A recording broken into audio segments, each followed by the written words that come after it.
In this video, you'll learn how to identify the most practical setup for a solar hot water system based on the needs of the climate, building and the householders. In passive systems, also known as thermosiphon systems, the tank sits above the collectors. Colder water sinks into the collectors, whilst warmer water rises unassisted from the collectors into the tank. The tank may sit on the roof with the collector, a close coupled system, or within the roof cavity above the collector, a gravity feed system. With these systems, the roof support structures must be strong enough to handle weights of up to 800 kilograms. Active systems use a small pump to move water between the collectors and the tank. The location of the tank can be within the roof or on the ground. Each type of system has advantages. A passive system is space-saving and is easy to maintain with no moving parts. An active system is unobtrusive, lightweight, can use an existing tank, and the tank can be located closer to where hot water is used, reducing heating loss in pipes, but the pump uses some energy. There are two collector types to choose from: flat plate and evacuated tubes. Evacuated tubes have the advantage of receiving perpendicular radiation for a greater part of the day.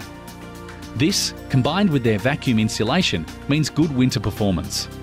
Flat plate collectors, particularly if purchased as part of a closed couple system, can be more affordable than evacuated tube collectors.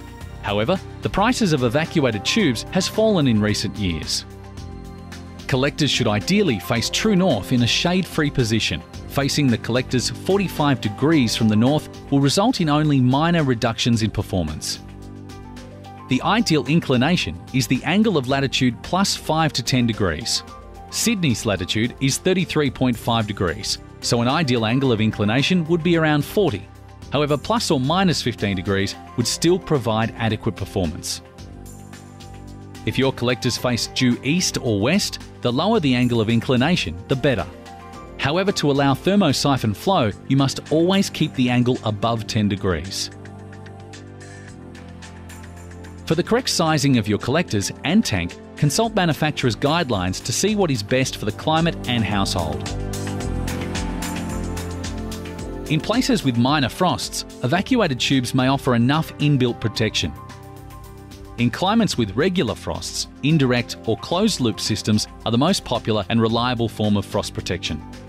Instead of water, an antifreeze fluid is heated in the collectors. The antifreeze passes heat onto the water via a heat exchanger. The antifreeze does not come into contact with the household water supply.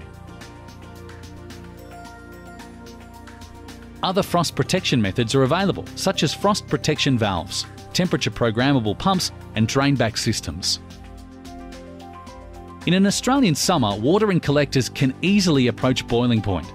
This can cause excessive pressure buildup and can damage the lining of vitreous enamel tanks. The Australian standards state that solar hot water systems must provide over-temperature protection without draining water, so a temperature pressure relief valve is not enough. The most common way to prevent overheating in the tank is by automatically stopping the circulation between collector and tank when the tank water gets too hot. This can be done using a solar control valve or a temperature-controlled pump. See the fact sheet on the Trade Secrets website for more information about how to control for frost and overheating. The solar hot water system will require boosting at some times of the year. Electric boosters use a lot of power, so make sure the booster is controlled by a manual in-house switch. This switch should include a light to indicate when on. Boosters which have no in-house switch or are permanently on are wasteful, as they often heat water to 60 degrees, water which would otherwise be heated by the sun. When advising the householder on their energy tariff options, explain the pros and cons of each option. A regular tariff allows boosting at any time, but it won't lead to a reduction in their bills if their previous system was electric off-peak. Off-peak will be cheaper, but may not fit the hot water usage patterns of all households.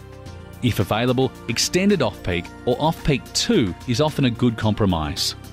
Natural gas boosters have the advantage of lower emissions and running costs compared to electric boosters, and also aren't subject to time of use restrictions. Install a timer on gas storage boosters to ensure the gas does not heat water which would otherwise be heated by the sun. So, select the system for the climate and use appropriate temperature controls. locate the collector and tank to maximise performance, install a manual boost switch, and connect to a tariff which minimise emissions and costs.